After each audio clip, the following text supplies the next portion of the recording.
Hello guys, good morning. Before I start talking about my topic, I would like to share with you a little bit about myself. I really enjoy cooking, and maybe it's because my mother is pretty good in the kitchen, and I really like to enjoy with her cooking and eating. Yeah.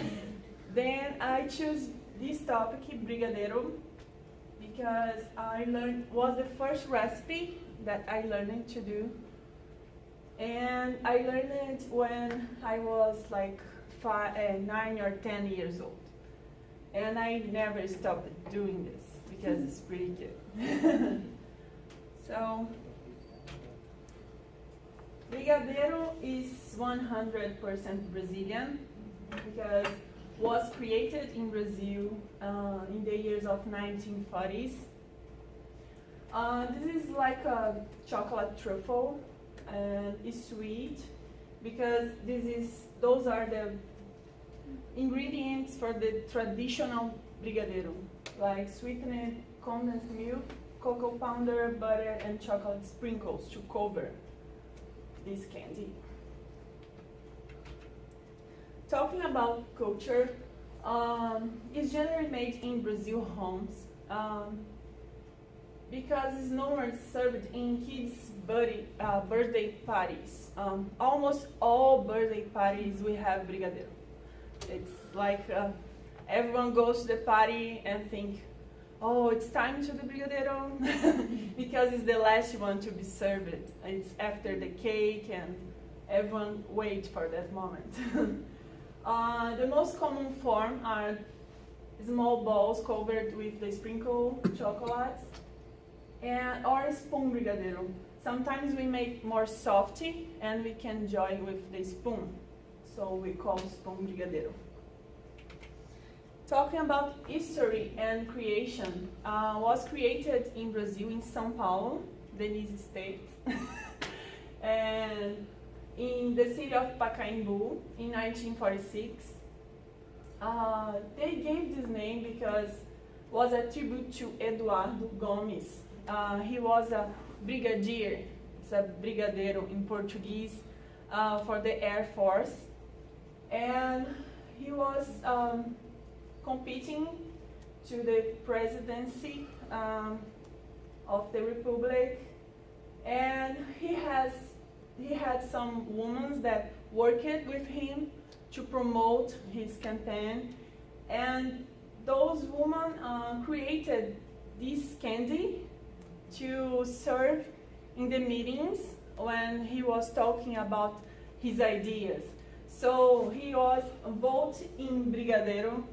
Then they started calling the candy of brigadeiro, and then after that just brigadeiro. So he was trying to be a president, so this recipe reached the whole country. And then in Brazil we have a lot of kinds of food. Each region, because Brazil is huge, so each region has one different kind of food, but brigadeiro is in the whole country. So everyone knows how to do and after that, because brigadeiro is like simple, it's easy to make. And this girl, Juliana Motter, like I learned when I was 9 years, and she learned when she was 6 years old with her grandmother, and she really loves it. So every party, people ask her to make the brigadeiros to serve in the parties. And as she always was doing and serving, they started calling her Maria Brigadeiro, because in Brazil when we like something too much, we are Maria something. She loves brigadeiro, so she was the Maria Brigadeiro. And then she was a journalist, but after that she graduated in gastronomy. And during his course, her course, she was creating new ideas for the brigadeiro.